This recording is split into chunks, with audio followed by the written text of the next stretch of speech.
اللہ تعالیٰ فرماتے ہیں انسان جلد باز ہے.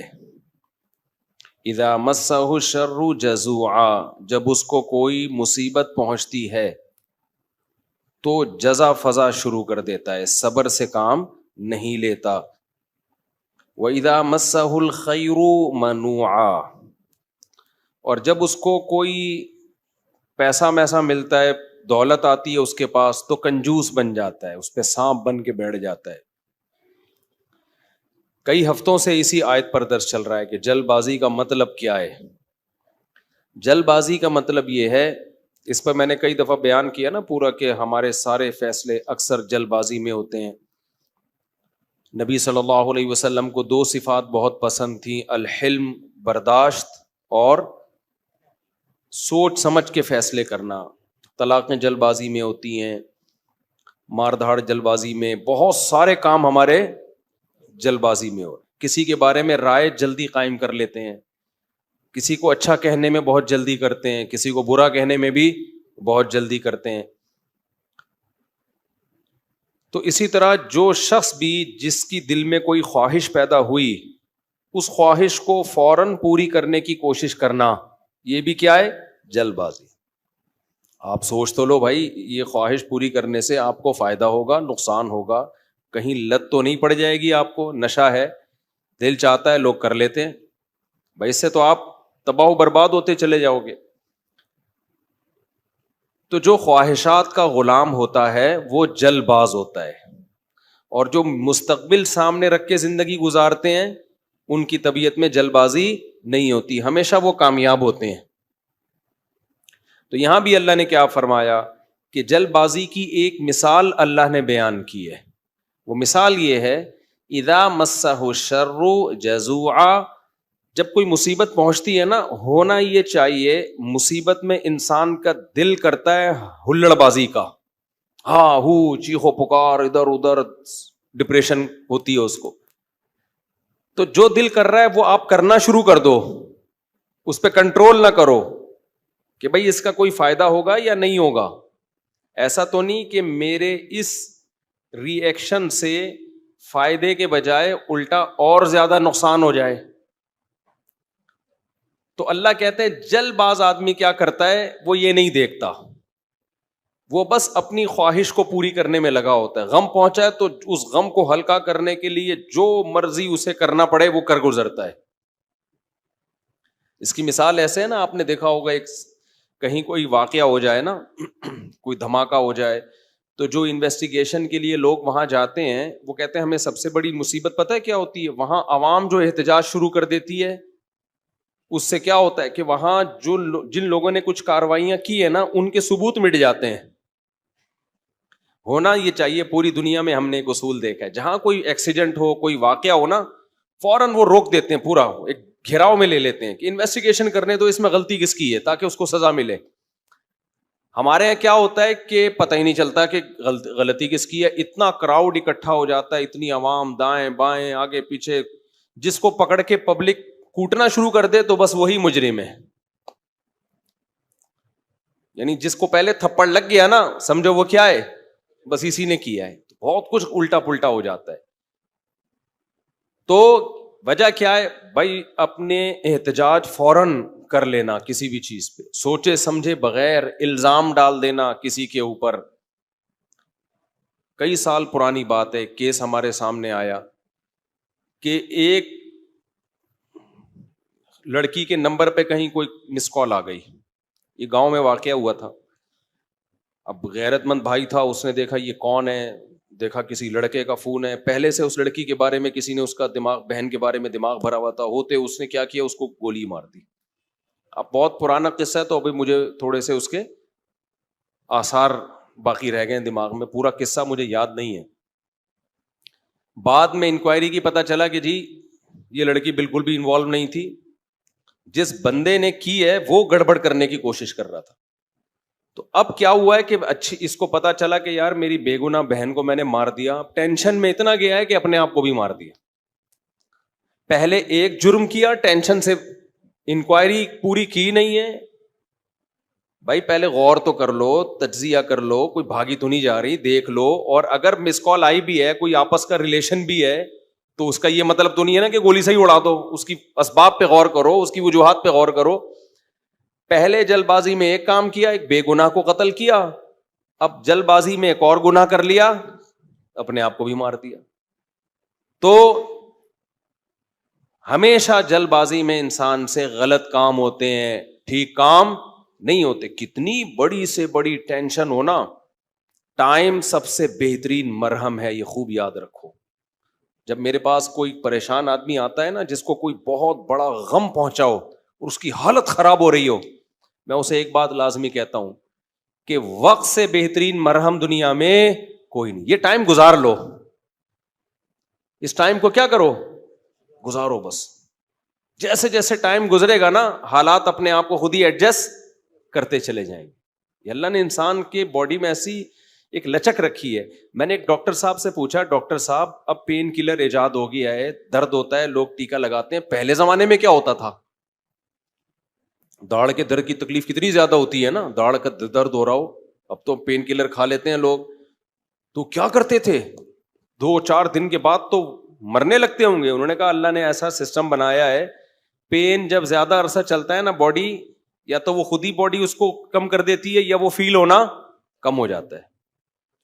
تو اللہ بھی تو ہے نا, اللہ کے میاں کا بھی تو ایک سسٹم ہے بنایا ہوا.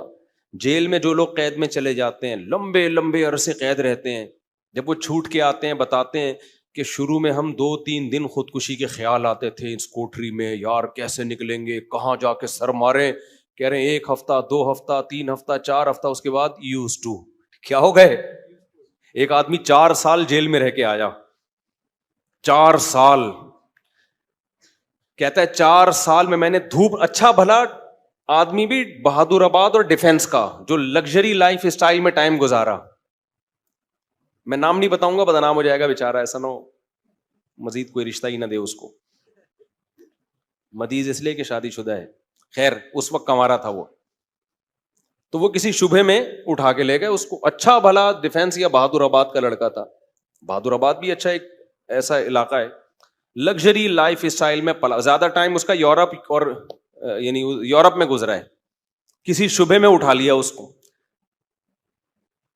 4 سال اس نے دھوپ نہیں دیکھی. کہہ رہے میں جب اندر گیا ہوں نا, ایک پپو فیملی کا, برگر فیملی کا بچہ اندر گیا تو کیا حال, لیکن کچھ چیزیں سنی بھی تھیں, علماء کی تقریریں, کچھ صبر سے متعلق, کچھ ایک کہ بھائی جب مصیبت اللہ کی طرف سے آتی ہے اس میں اجر اللہ کی طرف سے. بھائی قصور تو نہیں تھا اس کا, اب یہ تو اللہ کی طرف سے مصیبت ہے. نبی صلی اللہ علیہ وسلم نے فرمایا ایک کانٹا بھی چبھتا ہے نا اس پہ بھی اجر ملتا ہے. اللہ تھوڑی غافل ہے, ہر چیز آزمائش ہے ہمارے لیے. خوب سمجھ لو, اتفاق سے کچھ بھی نہیں ہو رہا. یہ جو ہم سمجھتے ہیں نا بائی چانس ایسا ہو گیا ہے, یہ ہمیں دیکھنے میں ایسا لگ رہا ہوتا ہے, ورنہ بائی چانس کچھ بھی نہیں ہوتا. جو کچھ ہو رہا ہے اللہ کے ارادے سے ہو رہا ہے. خوشی بھی پہنچ رہی ہے اللہ کے ارادے سے, غم بھی پہنچ رہا ہے اللہ کے ارادے سے. تو نبی نے فرمایا کہ جس کو خوشی پہنچتی ہے نا مسلمان کو, کافر کو خوشی پہنچتی ہے کہتے بائی چانس, یہ ہو گئے میری لک ہے, وہ لک کہتا ہے اس کو, لک ہے. ایک دفعہ میں ایک ڈاکومنٹری دیکھ رہا تھا, یہ جو کروڑوں اسپم ہوتے ہیں نا جو ماں کے رحم میں جاتے ہیں, جن میں سے ایک کو اللہ سلیکٹ کرتے ہیں انسان بنانے کے لیے. تو ڈاکومنٹری میں کسی گورے نے لکھا ہوا تھا کہ آئی ون دس میچ, یعنی کروڑوں خربوں میں یہ میچ جیت گیا. ٹھیک ہے, او بھائی تو نہیں جیتا ہے, یہ سلیکشن کس کی ہے؟ اللہ کی ہے. وہ کہہ رہے ہیں بھی بائی چانس ہو گیا کہ میں پیدا ہو گیا. بائی چانس کوئی بھی نہیں ہوتا, سب کس کا ارادے سے ہو رہا ہے؟ اللہ کے. اللہ نے تجھے پیدا کرنے کے لیے کمبخت سلیکٹ کیا ہے, اور اللہ پھر کہہ رہے ہیں نحن خلقناکم, ہم نے تمہیں پیدا کیا, ہمارا احسان ہے, تو اب اس احسان کا بدلہ دو. تو جہاں آپ یہ کہیں گے نا اتفاق سے ایسا ہو رہا ہے, وہاں خوشی پہ اتراؤ گے بھی اور غموں پہ ٹینشن میں بھی آؤ گے. یار کیوں ہو گیا میرے ساتھ؟ اچھا ہٹلر کتنا روتا رہتا آخری عمر تک, تبھی پھر وہ خودکشی کر لی اس نے کہ یار 1 ہفتہ پہلے میں رشیا پہ اٹیک کر دیتا, ہاں یار کتنی بڑی غلطی ہوئی ہے مجھ سے. وہ کہتے ہیں ایک ہفتہ پہلے اٹیک کر دیتے نا تو رشیا کا نقشہ کچھ اور ہوتا. وہ ایک ہفتہ رہ گیا, پتہ نہیں پولینڈ ولینڈ کے کس کے چکر میں رہ گیا, تو وہ رشیا نے اٹیک کر کے اس کی ایسی کی تیسی کر دی. تو روتا رہتا تھا وہ. ابے روتا رہتا نہیں, تو نے جو کچھ حرکتیں کی ہیں تو اللہ نے تجھے کیا دیا اس کا بدلہ. خیر, تو توبہ کر لیتا. مسلمان ہوتا تو کیا کہتا, یار اللہ کی طرف سے چپت لگ گئی ہے میرے, اب توبہ استغفار کر لو. اور توبہ ایسی خاندانی چیز ہے یار, کچھ بھی ہو جائے. ہٹلر مسلمان ہوتا, کہتا میں نے ہزاروں لاکھوں انسانوں کو قتل کر دیا, بند کمرے میں جا کے گڑ گڑا لیتا اللہ سے, معاف کر دے اللہ. دنیا کو نہیں پتا چلتا, اللہ کیا کر دیتا, معاف. لیکن چونکہ کافر تھا تو کیا ہوا ہے, اس نے قوم کا مجرم تھا وہ, اس نے کہا کیا کر سکتے ہیں, اس کو پتا تھا پبلک نہیں چھوڑے گی, تو اٹھا کر کے مارکیٹ سے اپنے آپ کو شارٹ کر لیا. انجام بھی برا, زندگی بھی بری. مسلمان کی زندگی بری ہو, کم از کم انجام اچھا اس کے اختیار میں ہوتا ہے. یار اللہ کو منا لو. اللہ کہتا ہے 100 انسانوں کے قاتل کو بھی میں بخش دوں گا. خیر میں وہ واقعہ سنا دوں میں. تو وہ کیا ہوا ہے کہ وہ بہادر آباد کا پپو بچہ جو ہے نا, کہاں چلا گیا, جیل میں. اب علماء سے اس کا تعلق تھا, ماشاءاللہ داڑھی بھی رکھی ہوئی تھی اس نے, کہ یار اب یہ غم کس کی طرف سے ہوتے ہیں, اللہ کی طرف سے. تو مجھے اپنا قصہ سنا. میں نے کہا یار 4 سال میں تو دھوپ میں نا ایک دن نہ بیٹھوں, میں ڈپریشن میں جانا شروع ہو جاتا ہوں. یہ جو بند کمروں میں لوگ سارا دن بیٹھے رہتے ہیں, پتہ نہیں کیسے. ہم نیچر سے جس کو بھی محبت ہوگی نا, وہ دھوپ نہیں چھوڑ سکتا بھائی. بکریاں مرغی انڈے نہیں چھوڑ سکتا, دھوپ نہیں چھوڑ سکتا وہ. بکریاں مرغی تو چلو زیادہ ہو گیا, لیکن دھوپ نہیں چھوڑ سکتا وہ. تو میں نے کہا 4 سال آپ کیسے بند کمرے میں رہے ہیں, اور بھی قیدی تھے. کہہ رہے میں 2-3 دن تو ٹینشن میں رہا. پھر میں نے کہا اچھا یہ بھی نہیں پتا کہ نکلیں گے کبھی یہاں سے. یہ پتا ہو نا, آدمی کہتا ہے چلو 4 سال میں دن گننا شروع کر دو. یہ بھی نہیں پتا نکلیں گے ہی بھی نہیں نکلیں گے. کہہ رہے میں نے کہا جو ہونا تھا وہ تو ہو گیا, اب ہم تو جیل کی دیوار توڑ کے بھاگ نہیں سکتے.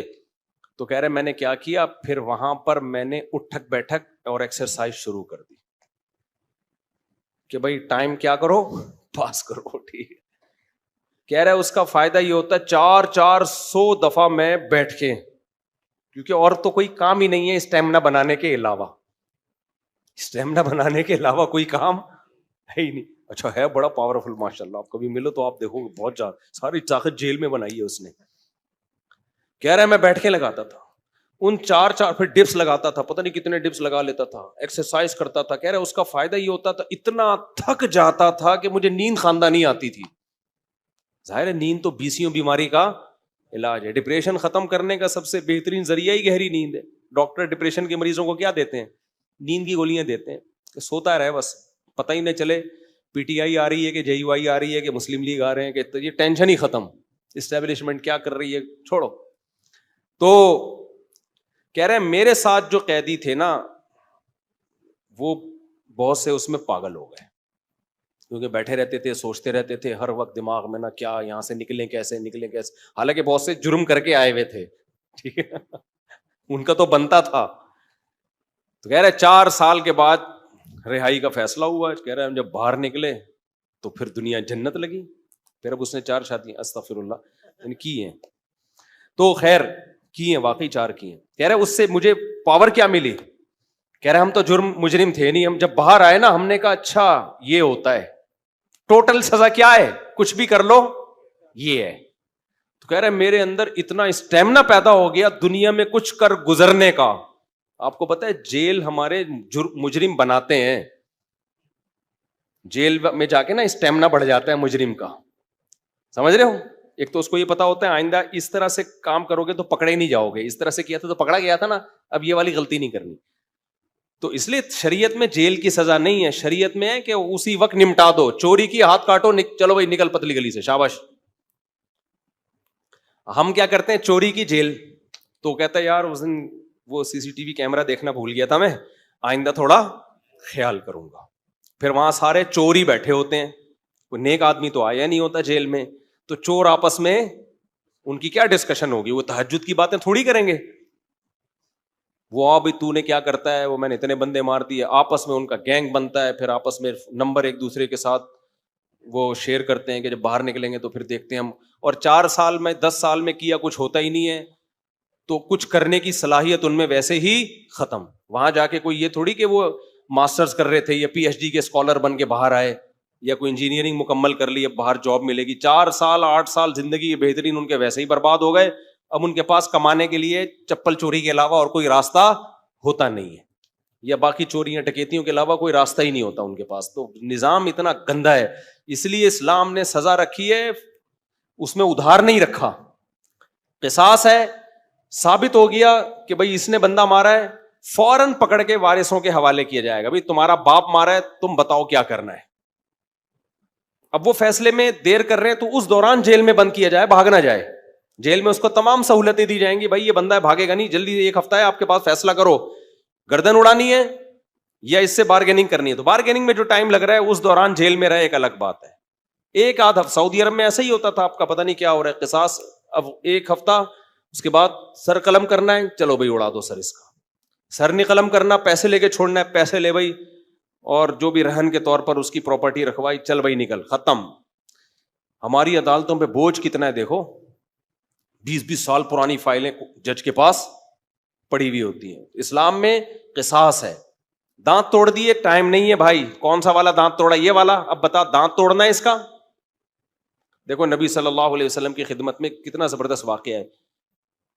حدیث میں آتا ہے, حضرت انس رضی اللہ تعالی عنہ کی جو پھپھی تھی نا, کس کی؟ حضرت انس ابن مالک کی پھپھی. حضرت انس نبی کے خادم تھے. ان پھپھی نے اپنی باندی کو مکہ مارا یا تھپڑ مارا, تو وہ باندی کا دانت ٹوٹ گیا. جو لونڈی تھی نا باندی, اس کا دانت ٹوٹ گیا. صحیح ہے نا. تو نبی کے پاس کیس آیا, تو آپ نے فرمایا اللہ کی کتاب کے مطابق فیصلہ کروں گا. تو کتاب اللہ تو یہی کہتی ہے دانت کے بدلے دانت.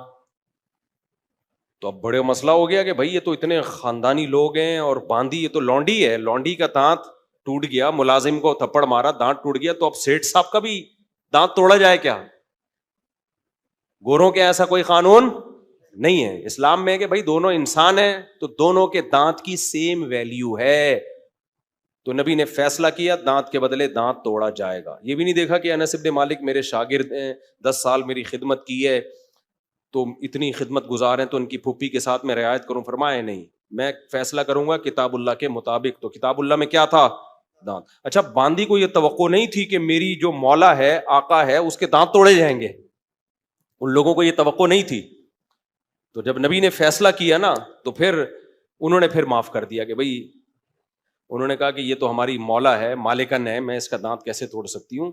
تو پھر انہوں نے خود ہی معاف کر دیا. تو پھر نبی نے, کیونکہ اس کو حق ہے, تو کیس 2 منٹ میں کیا ہو گیا؟ ختم. اگر انگریز کی حکومت ہوتی یا ہماری پاکستانی حکومت ہوتی, اب تک چل رہا ہوتا وہ کیس. دونوں مر چکے ہوتے, دونوں قبروں میں جا چکے ہوتے, ابھی تک ان کے دانت کے کیس کی فائلیں بولو موجود ہوتی, اور پوسٹ مارٹم ہو رہا ہوتا, کون سا والا دانت ٹوٹا تھا, ہلا تھا یا ٹوٹا تھا, ان کے مکے سے ٹوٹا. ایسا گندا غلیظ نظام ہمارے اوپر مسلط ہے, اس میں انصاف کے علاوہ سب کچھ ملے گا آپ کو. تو اسلام نے کیش سزائے رکھی ہے, ٹھک ٹھک ٹھک کر کے, کہ بھائی تھپڑ کے بدلے میں کیا ہے؟ تھپڑ. تو قصاص کا نظام رکھا ہوا ہے اللہ میاں نے بڑا زبردست. وَكَتَبْنَا عَلَيْهِمْ فِيهَا أَنَّ النَّفْسَ بِالنَّفْسِ وَالْعَيْنَ بِالْعَيْنِ وَالْأَنْفَ بِالْأَنْفِ وَالْأُذُنَ بِالْأُذُنِ وَالسِّنَّ بِالسِّنِّ وَالْجُرُوحَ قِصَاص. کیا زبردست آیت ہے. اللہ فرماتے ہیں ہم نے لکھ دیا ہے, آنکھ کے بدلے آنکھ. کسی نے تمہاری آنکھ پھوڑی ہے, تم کورٹ میں جاؤ گے, جی اس نے آنکھ پھوڑی ہے, یہ ثابت کرو گے, دلائل سے ثابت کر دیا, کورٹ کہے گی تو بھی پھوڑ دے اس کی یہ والی آنکھ. البتہ یہ کام ڈاکٹر سے لیا جائے گا, ویسا نہ ہو پھوڑنے پھاڑنے میں کچھ اور ہی نہ پھوڑ پھاڑ دے, اتنا لمبا چھورا مارے کہ پیچھے سے ہی نکال دے. تو اس میں ماہرین سے مدد تو لی جائے گی, لیکن یہ ہوگا بھائی آنکھ ضائع کی ہے تو تمہاری بھی آنکھ ضائع کی جائے گی. دانت توڑا ہے, سن بسنی, دانت کے بدلے دانت. سمجھ رہے ہو؟ تو یہ پوری قرآن نے ڈیٹیل بیان کی ہے. یہ ہوتا ہے انصاف, اٹ از کالڈ انصاف. اس میں جس نے جرم کیا شراب پی کے آیا تھا یا بغیر شراب کے کیا ہے, اس سے کوئی فرق نہیں پڑتا. یورپ امریکہ میں ہوتا ہے پی کے آپ نے دانت توڑ دیا تو کہتے ہیں سزا ہلکی ہے, کیونکہ آپ پیے ہوئے تھے, آپ کو ایکچولی پتہ نہیں تھا کہ میں کیا کر رہا ہوں. اسلام کہتا ہے پینا یہ آپ کا ہیڈ ایک ہے, جو جرم پینے کے بعد ہوگا آپ کو اس کی پوری پوری سزا ملے گی. تبھی اسلام میں احناف کا یہ موقف ہے کہ شراب پی کے طلاق دے دی تو ہو جائے گی. آپ یہ نہیں کہہ سکتے کہ میں نشے میں تھا, ہو جائے گی طلاق. کسی حدیث سے نہیں ہمیں پتہ چلتا کہ نشے میں طلاق واقع نہیں ہوتی, خوب سمجھ لو. تو اگر شراب کسی نے خود پی ہے تو وہ اس کا ایسا نہیں ہے کہ اپنے تصرفات اس کے کالعدم ہوں گے. تو بندہ مارے گا, شراب پی کے بندہ قتل کر دیا نا تو شرابی سے قصاص لیا جائے گا. حالانکہ قصاص تو ایسی چیز ہے جو شبہے سے بھی ساقط ہو جاتی ہے, سمجھ رہے ہو؟ دیکھو ایک مثال دیتا ہوں, آپ نے ڈنڈا گھمایا کسی کے سر پھوڑ دیا, وہ مر گیا, تو قصاص نہیں ہے, آپ کو قتل نہیں کیا جائے گا, دیت دی جائے گی. وجہ اس کی یہ کہ اس میں اس بات کا امکان تھا کہ ہو سکتا ہے یہ قتل نہ کرنا چاہ رہا ہو, غلطی سے بندہ مر گیا ہو. جیسے موسیٰ علیہ السلام نے تھپڑ لگایا تھا قتل کرنے کی نیت سے تھوڑی, تو وہ بندہ ہی مر گیا, اب اس میں قصاص تھوڑی ہے بھائی, ہم نے جان کے تھوڑی مارا ہے. تو ڈنڈے میں اس بات کا امکان ہوتا ہے کہ بھائی ویسے ہی پتھر مار رہا ہو تو قتل کی ارادہ نہ ہو. آلہ جارحہ جسے کہتے ہیں نا, جو قتل ہی کے لیے بنے, بندوق ہے, چاقو ہے, اس سے کوئی مارے گا تو قصاص ہے. سمجھتے ہو کہ نہیں سمجھتے؟ ہاں, ڈنڈے سے کسی نے مارا اور دلائل سے پتا چل گیا کہ اس کی نیت ہی قتل کرنے کی تھی, وہ ایک الگ بات ہے. لیکن نارملی جو ہے نا, جب قتل کے لیے آلہ جارحہ کا ہونا ضروری ہے. اب مسئلہ یہ ہے, میں بات ہی پتہ نہیں بھول گیا جو بتانا چاہ رہا تھا, یہ میں نے ڈنڈے والی مثال کیوں دی ہے. ہاں دیکھو, میں بتانے کا مقصد یہ تھا کہ ذرا سا بھی شبہ آ جائے نا کہ پتہ نہیں اس کی نیت قتل کی تھی یا نہیں تھی, تو اس کا فائدہ کس کو ہوگا؟ قاتل کو. اس سے قصاص نہیں لیا جائے گا, کیونکہ ہو سکتا ہے یہ قتل نہ کرنا چاہ رہا ہو, غلطی سے بندہ مر گیا ہو, یہ تو سر پھوڑنا چاہ رہا ہو, خالی تھپڑ مارنا چاہ رہا ہو. لیکن شراب پی کے کسی نے بندہ مار دیا نا چاقو سے یا بندوق سے, یہاں شریعت قاتل کو فیور نہیں دیتی. حالانکہ یہ زیادہ فیور بنتا ہے, یار اس کی نیت تھوڑی تھی, تو پی کے ٹہل رہا تھا. تو احناف یہی کہتے ہیں, امام حنیفہ, کہ جب قاتل کو شراب کے بعد اتنا سا فیور نہیں دیا جا رہا, حالانکہ اس کا دماغ کام نہیں کر رہا, تو طلاق تو قصاص سے کم درجے کی چیز ہے. اس میں اگر کوئی پی کے طلاق دے گا نا تو ہو جائے گی, سمجھتے ہو؟ کیونکہ اس کے اس جرم کو فیور نہیں دیا جائے گا اس پہ, کیونکہ پی کیوں تو نے. وہ کہہ سکتا ہے نا, میں تو پی ہوئی تھی تو مجھے کیا پتا, پینے سے پہلے تو تجھے پتا تھا نا, پینے کے بعد کچھ بھی ہو سکتا ہے, بندہ بھی مر سکتا ہے, بیوی کو ڈیورس بھی ہو سکتی ہے. یا ایک مشہور سوال ہے کہ پی اس نے, سزا بیوی کو کیوں دے رہے ہو؟ تو طلاق میں شریعت نے مرد کے تصرف کا اعتبار کیا ہے, اس میں عورت کی پوزیشن کو نہیں دیکھا ہے کہ وہ مظلوم تھی یا ظالم تھی, مرد کی, کیونکہ طلاق کہتے ہیں مرد کی ملکیت سے چیز کا نکلنا, اس میں شریعت نے یہ سمجھا نقصان مرد کا زیادہ ہو رہا ہے. سمجھتے ہو کہ نہیں سمجھتے ہو؟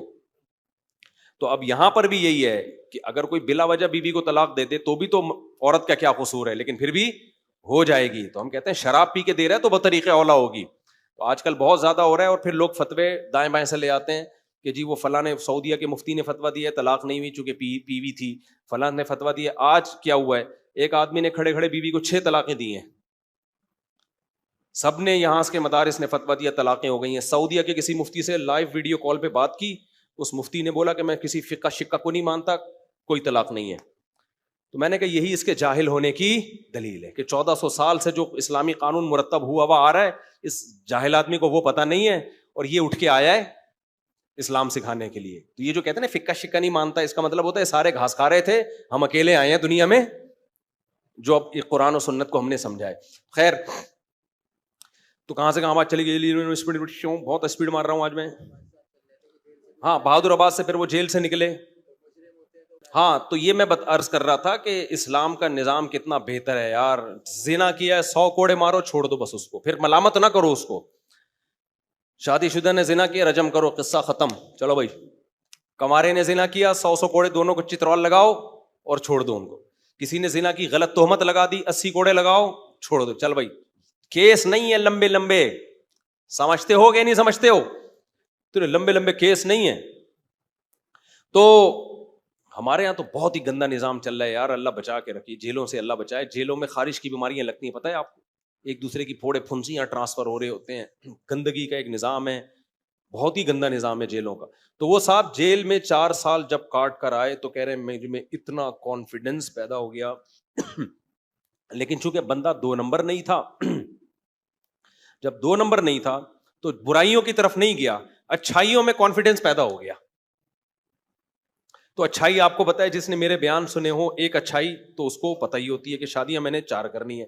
تو کہہ رہا ہے میں جیل سے باہر نکلا نا, بیانات میرے سنے میں تھے, کہتا ہے میں نے سوچا کہ اب کسی کا باپ میرے کو روک کے دکھائے 4 شادیوں سے، کیونکہ اتنی ٹینشن جیل میں، کہہ رہے میں نے اٹھا لی ہے کہ اب ٹینشن میرے لیے مسئلہ نہیں، کیونکہ دوسری میں آدمی ٹینشن کی وجہ سے نہیں کرتا نا، کہہ رہے ٹینشن کی ایسی کی تیسی. دیکھو اس نے صبر کیا نا تو یہ جیل اس کے حق میں کیا ہو گیا؟ مفید. اگر صبر نہ کرتا، جلد بازی والا کام کرتا، جیل میں بیٹھا رہتا، یہ کیا ہو رہا ہے میرے ساتھ، میں نے تو کوئی ایسا گناہ نہیں کیا، اللہ کو میں ہی ملا تھا. کبھی حکومت کو گالیاں دیتا، کبھی پولیس کو گالیاں دیتا، کبھی فوج کو گالیاں دیتا، کبھی عمران خان کو، کبھی مسلم لیگ کو، کبھی کس کو. ان پہ کچھ بھی اثر جو بھی نہیں رینگتی ان کے اوپر. کیا خیال ہے؟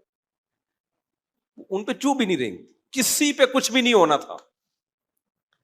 اور اللہ کو بھی ایسے لوگ اعتراض کرنا شروع کر دیتے ہیں. اس نے یہ بولا بھائی میرے بس میں جو ہے میں وہ کروں گا، جو میرے بس میں نہیں ہے وہ میں نہیں